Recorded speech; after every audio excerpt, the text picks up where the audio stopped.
Bonjour mesdames et messieurs, bienvenue à notre premier épisode du podcast Majeur et cultivé. Mon nom est Étienne, je serai votre animateur en compagnie de... Laurie. Wouh! Ok, donc premier épisode, on va faire de notre mieux. On a zéro expérience là-dedans, fait que...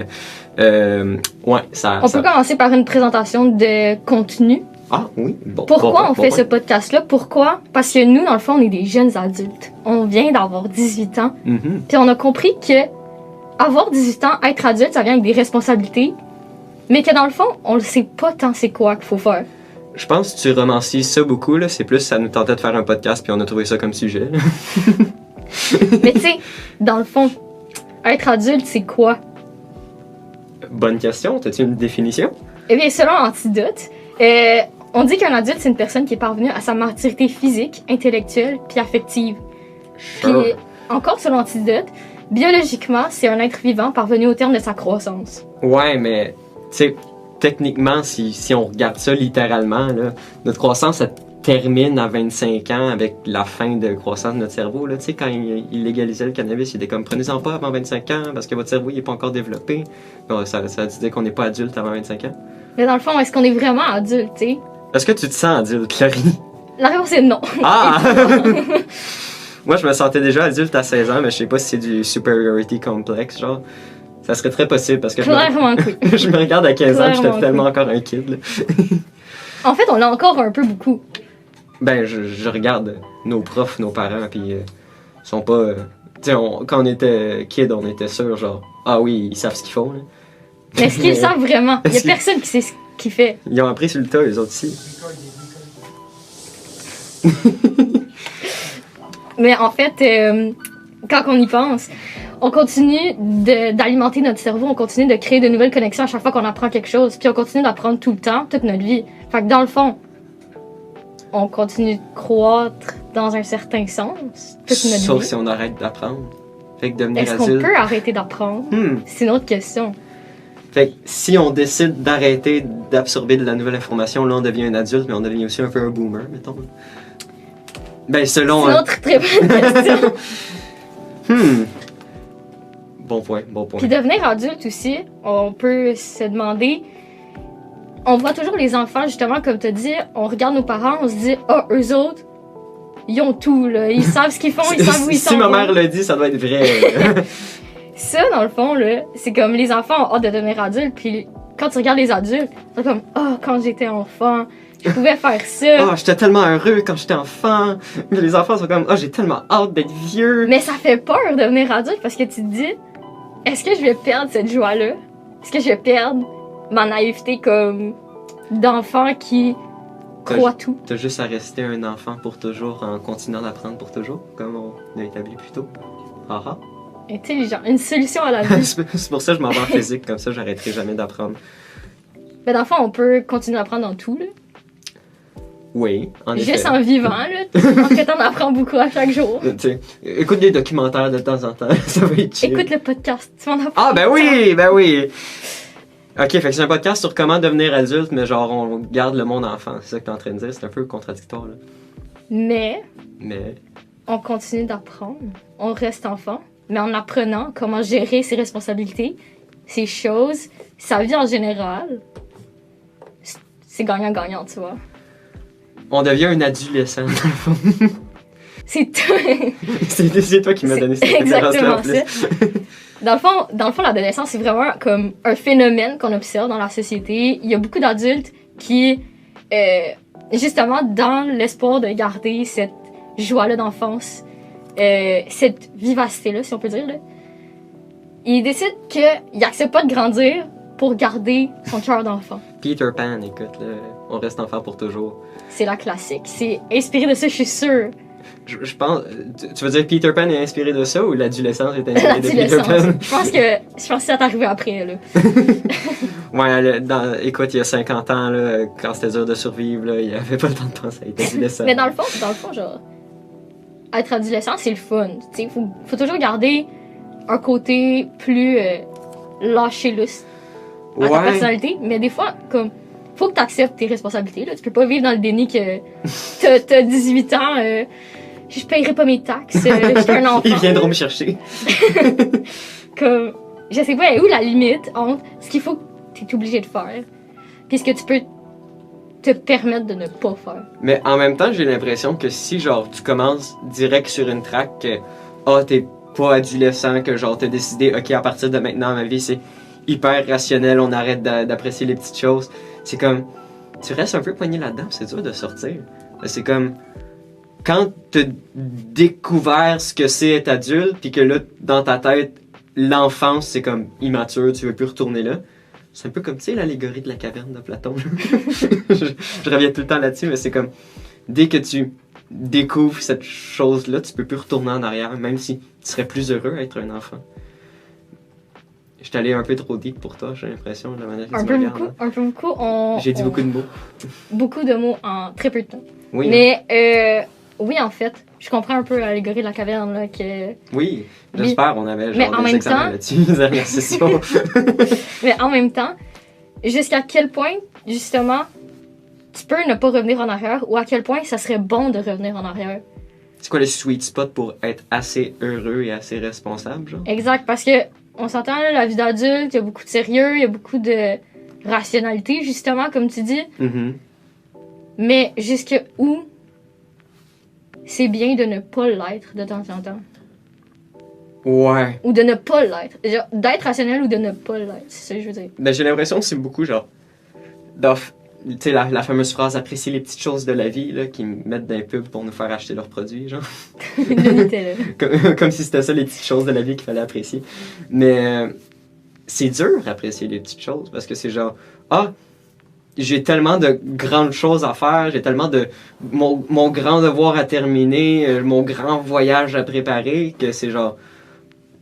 T'apprécies pas en ouvrant la fenêtre le matin que la neige est belle aujourd'hui. Ouais. Mais je pense aussi que c'est les adultes, justement, je pense que quelque chose qui caractérise beaucoup le début de la vie adulte, c'est que vers la fin de l'adolescence, tout commence à accélérer. Puis avec la vie adulte, t'es comme pris dans un train là, qui va vraiment vite. Puis là, justement, sortir de cette routine-là, parce que tu dis tellement que t'as des responsabilités et tout. Ouais. On prend pas le temps, premièrement, le temps de l'observer, puis deuxièmement, on dirait que c'est banal parce que c'est quelque chose que tu prends pour acquis. Ouais. Puis on est tout le temps poussé pour vouloir quelque chose de plus grand, de plus gros. Ouais. Genre la société capitaliste et tout. On retourne dans le deep, là. on oublie genre les petites choses que tu vois tous les jours, que tu pourrais te dire, ça, c'est une bonne raison pourquoi je continue.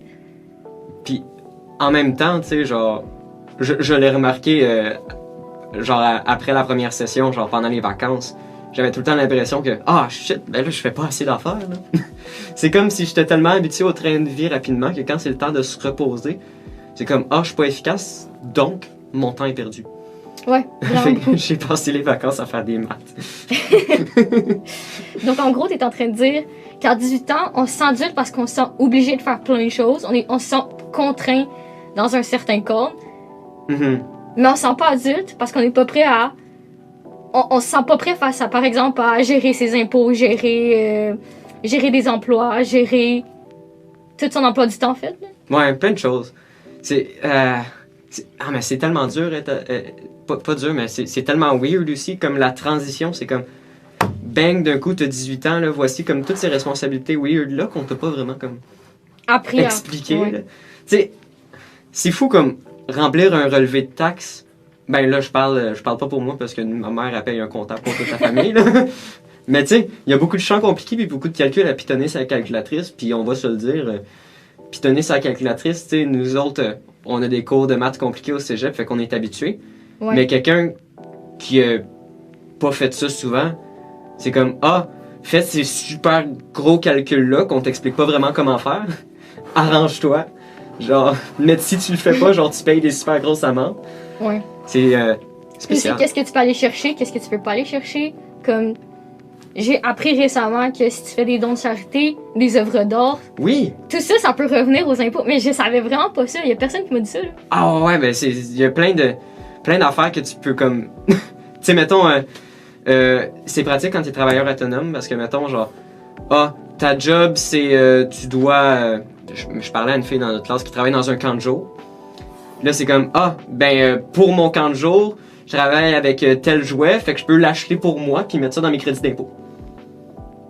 Ouais, Ok. parce que c'est pour ton travail. Ok. Genre, si tu fais un achat qui est relié au travail, tu peux mettre ça dans tes crédits d'impôt. Puis je connais genre des musiciens qui s'achètent des instruments, crédit d'impôt. L'instrument, il coûte bien moins cher, parce que ça fait partie de leur job. Mais ça, c'est des choses qu'on nous apprend pas. Ouais. Mais qu'on s'attend à ce que, en tant qu'adulte, on prenne cette responsabilité-là puis on l'applique. Mhm. Puis le cours d'économie qu'on a en secondaire 5, tu sais, il est pas complet à ce point-là. Il y a beaucoup de points importants, tu sais, faire un budget, Mais c'est très de les base, dépenses à en faire. fait. Mais c'est très de base. Ouais. Puis on n'a pas vraiment comme de pratique, genre, tu sais, sure, dans le livre, ça nous montre, ça ressemble à ça, un relevé d'impôt, sur telle page, il y a telle affaire, mais on n'en fait pas, actually, genre. On n'a pas d'exercice où on en fait, on a juste une page qui nous montre, il y a des petites cases, là, tu sais. C'est ça. Fait que, tu sais, c'est le fun, avoir quelque chose de plus pratique, deux, avoir ces détails-là qui sont quand même importants, sans être obligé, genre, d'aller voir un conseiller financier ou de lire Liberté 45, écoute. Mais je veux dire, tu sais, mon cours d'économie a été quand même assez rigoureux, là. C'est assez complet. Mais je pense que, aussi, les continuer, ces cours-là d'économie. Au cégep? Quand, tu sais, là, en ce moment, là, ça serait une bonne idée, là. C'est là la première fois qu'on va actually avoir besoin de les faire pour de vrai. Ouais. Mais en même temps, avoir quelqu'un pour nous guider là-dedans, ça serait vraiment intéressant. Peut-être qu'ils devraient racheter ça dans les cégeps, genre autre que le psychologue, le sexologue, puis tout, l'orienteur. Ah, aussi le conseiller financier. Parce que tu viens d'avoir 18 ans, puis il faut que quelqu'un t'explique à faire tes taxes. Mais je sais, on a de l'aide financière à l'école. Fait que tu peux aller voir quelqu'un pour gérer les finances. C'est ça, l'aide financière? Mais est-ce que ce service-là serait accessible à tout le monde? Je savais pas si c'était ça, l'aide financière. Je pensais que c'était juste genre, si t'es pas capable de payer tes études, ils vont être comme c'est chill, on te donne un petit chèque, genre. Ben oui, mais pour ça, il y a de la paperasse, là, je suis sûre. Là. Ben oui, Faut que tu... très évidemment, il y a toujours de la paperasse dans ce monde d'adultes. Je l'ai découvert récemment, toutes les affaires imprimées, les T4, je sais toujours pas ce que ça fait, mais je sais que c'est important. Faut que je le demande à mon boss, là. Mais je sais pas à quoi ça sert. Je sais pas qu'est-ce que ça dit. C'est tes revenus annuels pour savoir combien faut que tu payes d'impôts, justement. On a bien donné un nom weird à quelque chose aussi simple que des revenus annuels. Appelle ça revenu annuel. il y a trop de papier. Puis il n'y avait pas un T8 aussi? Il y a un T8 que l'école nous donne, puis un T22, 2022. T8 genre. de l'école? L'école, je pense. C'est quoi, on a des crédits d'impôt pour l'école? Oui, tu peux retirer l'argent vu que tu es au cégep. Wow! C'est aux études. Ah ben ça c'est pratique, même si... Je pense que je gagne même pas encore assez pour payer de l'impôt, fait que... tant pis. Mais ouais. Justement, sur cette lancée-là, tu sais, en gros, tout ce qu'on vient de dire, c'est que on est vraiment mélangés, là. Je pense que ça paraissait quand on parlait de T4 et de T8, là. Oui. On est mélangés, puis on sait pas, on s'en va dans quoi. Mais... Moi, je le sais. Haha. Très bonne étude. Très, très bonne. Mais en tant qu'adulte, et en tant que jeune adulte, en tant que nouvel adulte, on a toujours des petits bonheurs qui peuvent nous faire plaisir. Oh mon Dieu! Quoi de mieux qu'un petit segment? Oui, transition au prochain segment. Nous revenons dans quelques secondes. Tout va si vite. La vie tournant autour de nous à une vitesse aussi folle peut parfois nous étourdir à un point tel qu'on en a mal au cœur. Ce cœur qui était autrefois si peu innocent se retrouve brimé par les contraintes que nous impose la société en tant que jeune adulte. Toutefois, est-ce que c'est possible de retrouver ce bonheur une fois passé l'adolescence? Eh bien, même si le retour en arrière est assez impossible, quelques petits gestes ou attitudes peuvent faire la différence. J'ai eu plusieurs discussions intéressantes à propos de ce qui rend un enfant si spécialement insouciant et j'en ai retenu deux conclusions. Premièrement, la créativité. Il est si facile de brimer notre esprit de façon à éliminer la liberté d'expression. Pourtant, laisser aller ses pensées et suivre sa créativité et ses instincts permet d'ajouter une touche spéciale à sa routine si monotone et ça permet peut-être l'apport d'un certain bonheur quotidien. Deuxièmement, l'autodérision. Être sérieux tout le temps ne fait pas du tout du bien. Dans cette société qui prône la performance, on ne peut pas toujours rentrer dans le moule et suivre la foule. Donc, tu sais quoi? Danse, chante, souris, ris, fais ce que tu veux, portent des bottes pas de la même couleur, portent des bijoux excentriques, parlent à des inconnus. Puis honnêtement, si tu te retrouves dans une situation un peu embarrassante, ben ris de toi-même. Il n'y a absolument aucun mal d'être toi-même. Si les gens autour de toi l'acceptent pas, ben c'est parce que c'est pas des bonnes personnes pour toi.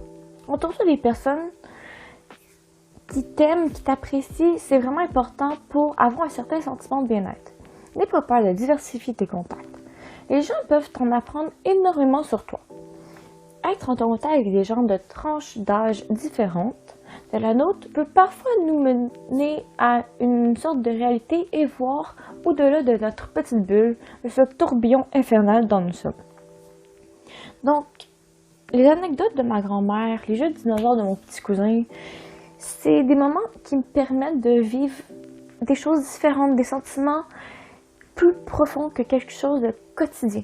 Donc, quand je me sens mal dans mon quotidien, ben, tu sais quoi, je repense à ces petits moments-là, puis c'est mes petits moments de bonheur quotidien. Ok, fait qu'on repart où, là? On peut repartir avec... Comment on se sent par rapport aux autres adultes? Ah oui. J'ai l'impression que les autres adultes, c'est des adultes. OK. Puis après ça, on pourrait dire la liberté d'être adulte. La liberté qui vient avec l'adulte. Oui, tous les bons points. Et voilà. On a parlé beaucoup de négatifs.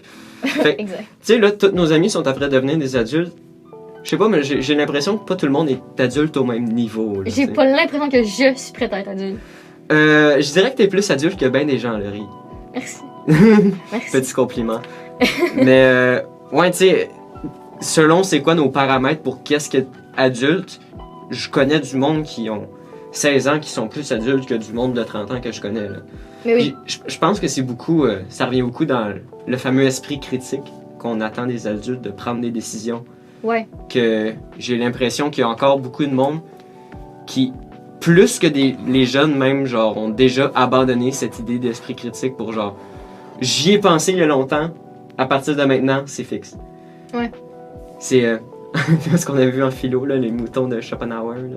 Sauf que c'est Oui. toi le mouton, là. C'est Oui. le toi d'il y a 20 ans, le mouton. Ouais, exact. Mais aussi, comme, je trouve que ça dépend aussi jusqu'à quel point tu as été confronté à une certaine vie adulte quand tu étais plus jeune, en Ouais. fait, avant de devenir adulte. Là. Ceux qui Comme- l'ont eu rough, ils deviennent adultes plus rapidement. Ça, oui, ça c'est sûr parce que t'as pas le choix de te gérer. Mais comme, autant je demande encore à ma mère si j'ai de l'air potable avant de sortir, autant je suis capable de gérer les assurances, des demandes d'assurance, des demandes de taxes foncières, puis des trucs de même. Je suis capable de gérer ça sans personne. Mais faire confiance à Fait- ses parents, ça veut pas dire que t'es pas adulte. Tu sais, Non, tu sais, non. on n'est pas vraiment autonome de nos Ouais. parents tous les deux. Là. Fait que Ben oui, mais non. ben genre, oui, on a beaucoup d'autonomie parce qu'on est rendu avec un auto pis tout, mais les deux, on habite chez nos parents. Les deux, on se fait nourrir par Non, nos c'est parents. ça. On est encore vraiment sous l'autorité de nos parents. C'est juste que, vu qu'on est adulte, on a un peu plus de lousse, mettons, que quand on avait 17 ans. Ouais. Mais c'est comme si ding ding ding, t'es adulte. Ah, il peut boire, ben moi, je vais le laisser aller un petit peu plus. Mais jusqu'à quel point on est plus libre, je sais pas. Est-ce que, ben, la liberté a un prix, tu sais. C'est comme un prix Ouais. que t'as pas le choix de payer parce que t'as pas le choix d'avoir 18 ans. Oui. C'est comme, oui, à partir de maintenant, t'as le droit de boire, mais en même temps, si tu fais une niaiserie en étant sous, on va être moins indulgent qu'on l'aurait été si Exact. si t'avais 17 ans. Mais ça, je pense aussi que c'est normal parce que ça va justement, comme tu as dit, avec la croissance du cerveau, les Ouais. connexions et tout ça. Là, Mais Fait encore que là, est-ce que ça devrait être à 25 ans? Mais en même temps, d'un sens, oui, mais d'un sens, à 18 ans, on te donne ces responsabilités-là. Tout d'un coup. Fait que, ben, rendu le deal avec. Ben, Fait que c'est, un peu... j'ai l'impression que, tu sais, les facettes de la vie adulte dans la vraie vie, arrivent pas toutes en même temps. Fait que, tu sais, mettons, une compétence comme voter arrive peut-être pas nécessairement en même année qu'une compétence comme être capable de boire de manière responsable. Mais encore là, boire de manière responsable, que tu boives ou pas, que tu consommes ou pas, selon ta personnalité en tant que telle, ça va jamais arriver en même temps pour personne. Même qu'il y en a que ça arrive jamais, écoute. Exact. Mais, tu sais, ils ont pas le choix de comme mettre une limite à une date arbitraire qui est comme pour tout le monde. Parce que sinon, ça devient vraiment... tu rencontres un psychologue à 16 ans, il va décider c'est quoi ton âge pour boire, puis ton Mais âge dans, pour le fond, voter. mais dans le fond, être adulte, c'est arbitraire aussi. C'est quelque chose qu'on a décidé, genre, il y a longtemps pour En fait, c'est il y a vraiment longtemps, 18 ans, c'était pas genre les Athéniens qui avaient ça comme droit de vote, là. J'ai aucune idée, Étienne. Trop loin pour moi dans ma tête. On demandera pas d'histoire. Fait que, tu sais, comme conduire, déjà là, c'est 16 ans, là. C'est plus jeune. Et pourtant, c'est comme une des plus grandes libertés que tu peux pas avoir, là. Et un des plus grands dangers aussi. J'ai l'impression que boire responsablement, ça prend moins de compétences que ne pas être dangereux sur la route. Surtout qu'on sait que tout le monde, pas mal tout le monde, qui boit, qui consomme, va commencer à boire avant l'âge de 18 ans. Ouais. Fait que mélanger conduite, puis même si les impacts sont grands, on dirait que comme les deux se mélangent trop. Ouais, puis tu sais, la fameuse affaire de l'alcool, j'ai l'impression qu'ils l'ont mis à 18 ans juste plus d'un point de vue biologique, parce que un peu comme, tu sais, prendre du pot, c'est mauvais pour notre cerveau avant d'avoir 25 ans, l'alcool c'est pareil aussi. Ouais. Puis tu sais, genre, si t'en bois pas souvent, c'est chill, mais j'ai l'impression qu'ils veulent pas prendre de chance. Fait que c'est pour ça qu'ils l'ont mis à 18 ans, mais personne ne le respecte. Fait que, dans le fond, le concept de liberté en devenant adulte, c'est vraiment le fun, la liberté, c'est vraiment le fun d'être en contrôle de toi-même. Mais justement, ça vient encore avec des responsabilités, puis ces responsabilités-là, ils nous les donnent pas tout en même temps. Puis pas dans un ordre que dans ma tête, c'est logique tant que ça, là. Ouais. J'ai l'impression que le droit de vote, ça devrait venir avant. Mais j'ai l'impression que le droit de vote, Ouais. justement, t'es pas tant éduqué sur la politique. C'est vrai, on a aucun... Ben, on a un monde contemporain en secondaire 5 qui passe par-dessus rapidement. Mais tu sais, quand t'es jeune, tes opinions politiques, c'est souvent « j'ai lu telle affaire sur Internet », là. Ouais. Et j'ai vraiment l'impression que 18 ans, c'est un bon âge parce que, justement, t'es entre « je découvre ce en quoi je crois Mhm. et je suis trop influençable puis je vais faire un petit peu de la merde. » Ben, j'ai l'impression que le monde qui sont politiquement, genre, influençables puis qui vont faire un peu de la merde, le reste quand même quand ils sont adultes. Oui. Puis c'est genre, souvent, le moment où genre, tu te crées une identité politique, c'est à peu près 16-17 ans. Tu sais, moi, j'ai pas vraiment changé dans mes idées à partir de ce moment-là. Fait que j'ai l'impression que ça devrait être comme une bonne éducation sans biais vers cet âge-là de politique, puis ensuite, on te lance. Je pense aussi que vers 16-17 ans, tu sais, t'es chanceux, tes parents t'ont pas trop influencé, ils t'ont mis là-dedans pour que tu le comprennes. Mais je pense qu'il y a tellement de parents qui sauraient pas comment l'expliquer à leurs enfants. Que c'est juste vote pour le parti que la famille vote. Moi, je vote, mettons, libéral. Ben, l'enfant va voter libéral parce que son père le fait. Fait que ça, je pense que c'est à prendre en compte dans toute cette liberté-là qu'on nous donne. Je pense qu'il y a ça aussi, là. Autant ne pas se faire influencer par le monde qui habite avec nous, dans le fond. Fait qu'à partir de 18 ans, t'es genre, techniquement, un adulte qui peut aller vivre tout seul, mais c'est comme, ok, ben il sera pas influencé par sa famille. Exact. C'est un bon point, J'y avais pas pensé. Ça pour dire que être adulte, il n'y a pas de mode d'emploi. C'est complexe, puis même la société qui doit gérer seule ces gens-là, c'est compliqué. Il y a pas de mode d'emploi, mais bientôt il va y avoir un podcast sur des conseils de comment devenir adulte, Laurie. C'est proche d'un mode. Il va falloir que je l'écoute. Ah, il va falloir que je l'écoute moi aussi. J'ai entendu dire qu'il y avait un beau gars dedans. Toi, ça? Oh mon Dieu! Tellement de disbelief dans tes yeux. Ouch. Ben, tout ça pour dire qu'aujourd'hui, c'était comme une petite préface de c'est quoi être adulte, c'est quoi qu'on comprend pas, puis ce qu'on comprend un peu. Ce qu'on comprend qu'il va falloir comprendre, en fait. Parce que pour le moment, ça reste quand même très flou dans ma tête, être adulte. Là. Quelle est la première chose que tu as fait quand tu as eu 18 ans? Oh boy. Ouais, ben honnêtement, à cause du COVID, là, la première chose que j'ai faite quand j'avais 18 ans, j'ai joué de la guitare, là, puis j'ai pris de la bière. Là. La première chose que j'ai pas fait grand-chose. J'ai célébré chez moi parce que c'était le COVID quand j'ai 18 ans. Puis tout était fermé, on était en confinement. La vérité, moi je suis musulman, donc je sors pas dans les bars, je bois pas d'alcool, donc j'imagine ma vie a continué comme d'habitude. Hein. J'ai acheté de l'alcool pour ma mère parce qu'elle avait pas envie d'y aller, donc elle m'y envoyait à sa place. Ça, c'est une autre très bonne question. Qu'est-ce que j'ai fait? Je pense que j'ai voté. Je pense que c'est ça. C'est plate de même, là. J'étais déjà allée dans des bars, donc c'était déjà fait. Je pense que c'était ça. Oui. Je pense que juste parce que j'avais le droit, je suis allée m'acheter de l'alcool, puis des billets de loto, puis des cigares, là, mais je fumais même pas, là, puis je suis pas quelqu'un qui aime la loterie en général, mais c'était juste parce que maintenant je pouvais le faire. Est-ce que tu as un modèle de vie, un adulte genre qui t'inspire? Je pourrais dire ma mère, parce qu'elle m'a élevé, moi, puis mes 3 autres frères et sœurs, tout seul. Fait qu'elle est une inspiration pour moi. Mes grandes sœurs. Je trouve que c'est comme... Je trouve qu'ils ont du guts, comme ils font tout pas mal tout seuls, ils foncent dans la vie, genre, peut-être première. Mon père, je pense. Mes parents, forcément, là, mais mon père travaille vraiment pour ce qu'il aime. Il est comme changé de pays, il a déménagé en laissant sa famille derrière. Tu sais, quand t'aimes ton travail au point que t'es prêt à tout laisser pour faire ça, genre, je trouve ça vraiment beau, là. Non, une personne qui m'inspire. Juste moi-même. Est-ce que tu serais prêt à vivre seul en appartement en ce moment? Prêt, oui. Si j'ai besoin de le faire, non. Présentement, peut-être pas financièrement, mais si je serais prêt, oui. Écoute, je l'ai déjà vécu. J'ai déjà eu une copine qui était en appartement, elle. Je suis allé vivre avec. Je suis déjà parti de chez mes parents. Puis pour vrai, c'est vraiment le fun. C'est juste qu'avec les études et tout, ça marche pas, mais oui. Peut-être comme dans une commune avec d'autres mondes, mais pas tout seul, Ouais. Est-ce que tu penses que l'école t'a suffisamment préparé pour devenir un adulte? Non, vraiment pas. Non, je vais vous avouer qu'apprendre pour la 92e fois qu'on a eu des Iroquois avant qu'ils vivaient ici, je m'en calisse un peu. C'est surtout de savoir, tu sais, mettons, le bon vieux classique, les impôts, les taxes, comment ça marche. Tu sais, ça serait cool à apprendre. Tu sais, on a un cours de finance, mais qu'on parle pas d'impôts, ça serait prêt. Ouais. Oui et non. Sur certains, moi, j'étais en comptabilité-gestion, ce qui fait que, tu sais, tout ce qui est taxes, tous les gens qui disent les stéréotypes de « Oh non, je suis pas prêt, tu m'as pas appris à faire mes taxes », ben moi, oui, je suis là-dedans, fait que moi, c'est correct. Fait que je dirais, pour moi, oui. Présentement, oui. Non, totalement pas. S'il n'y avait pas eu mon père dans ma vie, c'est mon père qui m'a tout appris, en fait. L'école, elle m'apprend juste à compter, à faire des maths, à faire du français, donc non, c'est pas du tout zéro. L'école ne nous prépare pas pour ça. Nous donne juste des matières, puis nous montre pas comment la vie fonctionne.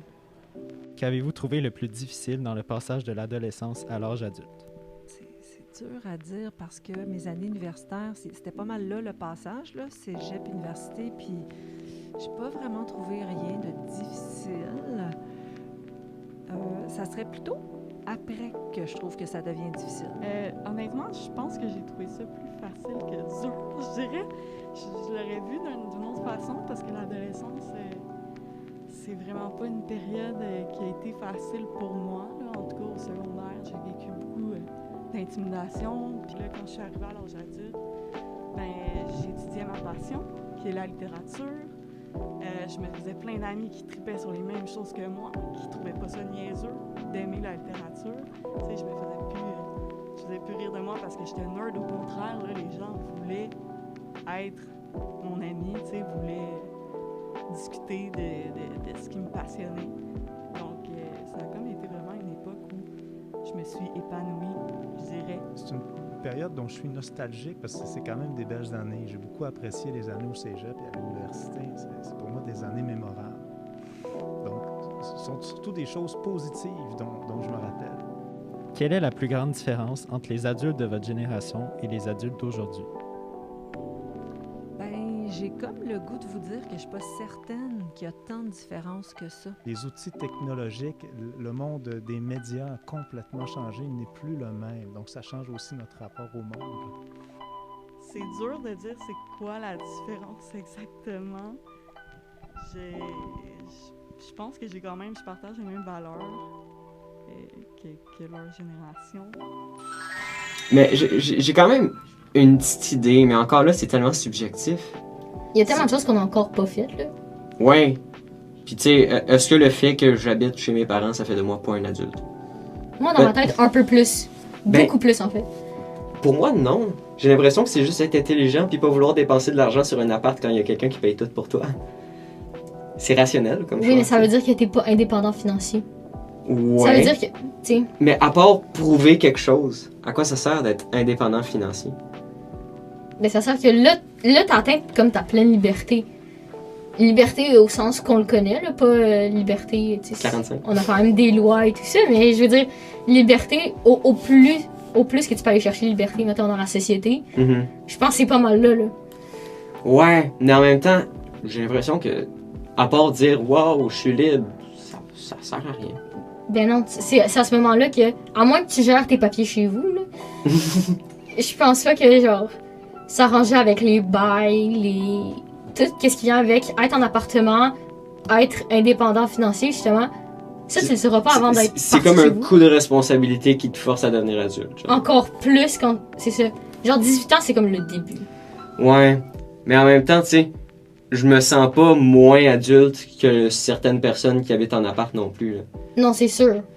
Mais ça va aussi avec la personnalité. Mais pour moi, je pense que le facteur principal, là, c'est vraiment genre, à partir du moment où tu commences à penser à long terme. Ouais. À partir du moment où, tu sais, ben ça c'est un peu un rapport biologique aussi, parce que ce qui continue à se développer dans ton cerveau, c'est le fameux cortex préfrontal de la maturité. Là. Donc, dans les prochains épisodes, de quoi qu'on va parler, c'est surtout essayer de comprendre justement en tant que nouvel adulte plein d'enjeux de la société, plein d'enjeux qu'on va rencontrer nous en tant qu'individus, à part entière, si je peux dire. Pour un peu développer la pensée critique puis découvrir plein d'opinions pour vraiment être capable de genre indépendamment se faire une idée sur notre monde. Qui va nous aider, entre autres, en politique, mais aussi dans tout. Dans notre ouverture sur le monde. Comme par exemple dans les prochains épisodes, Marianne va nous parler de la mode rapide. La fast fashion. Ouais, la fast fashion. Puis ensuite de ça, je vais être de retour. On peut pas s'en passer, tu vois. On peut pas s'en passer, voyons. C'est le beau gars dans le podcast, comme on a dit tantôt. Je vais être de retour avec mon ami Rim et on va parler de différentes cultures et religions à découvrir pour se créer une idée moins stéréotypée. En gros, qu'il y a du bon contenu à s'en venir et qu'il y a beaucoup de réflexions aussi. Des petites réflexions philosophiques. Même que, spoiler alert, on veut faire venir un prof de philo prochainement pour y poser nos questions philosophiques. Et répondre à beaucoup des questions qu'on a posées aujourd'hui. Beaucoup des incertitudes qu'on a soulevées aujourd'hui. Parce qu'on en avait beaucoup et on a juste flotté un peu autour. Et les profs de philo, probablement, qui feraient ça aussi. Là. Oui. C'est ça que ça fait un philosophe. En fait, c'est faire réfléchir et me faire réfléchir. Parce que là, j'ai beaucoup de questions dans ma tête. Ben, tu y poseras parce que lui, c'est un adulte, je crois. Bien assumé. Bien assumé. En tout cas, je pense qu'on a fait le tour de nos points pour aujourd'hui, Laurie. Est-ce que tu es satisfaite? Je suis très satisfaite de toi. Ouais, c'est chill. Donc, ça va être tout pour aujourd'hui, les amis. Merci beaucoup d'avoir écouté jusqu'à la fin. Oui. Et on se revoit la semaine prochaine? Peut-être? Bon, on sait pas. Très bientôt, c'est tout ce qu'on peut garantir. Oui. Ça sera pas... C'était le premier, mais ça sera pas le dernier. Oui, j'espère. Donc, au revoir.